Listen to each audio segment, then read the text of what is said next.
بسم اللہ الرحمن الرحیم۔ السلام علیکم ورحمۃ اللہ وبرکاتہ۔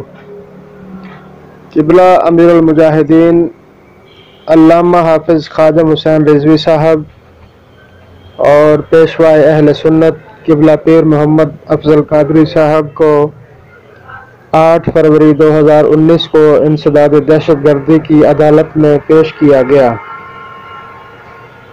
جیل سے عدالت کے درمیانی راستے پر عاشقان رسول صلی اللہ علیہ وسلم نے تحریک لبیک یا رسول اللہ کے امیر المجاہدین علامہ خادم حسین رضوی صاحب اور پیر محمد افضل قادری صاحب کا استقبال کیا۔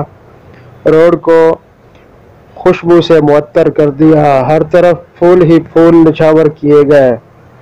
عدالت نے سماعت کے بعد امیر المجاہدین علامہ خادم حسین رضوی صاحب کو جوڈیشنل ریمانڈ پر بھیج دیا تھا۔ ریمانڈ کی مدت ختم ہو چکی ہے۔ ادھر مردان میں سابق قائم مقام امیر ڈاکٹر شفیق امینی صاحب کا ریمانڈ بھی ختم ہو گیا ہے۔ آج ان کو عدالت میں پیش کیا گیا تھا۔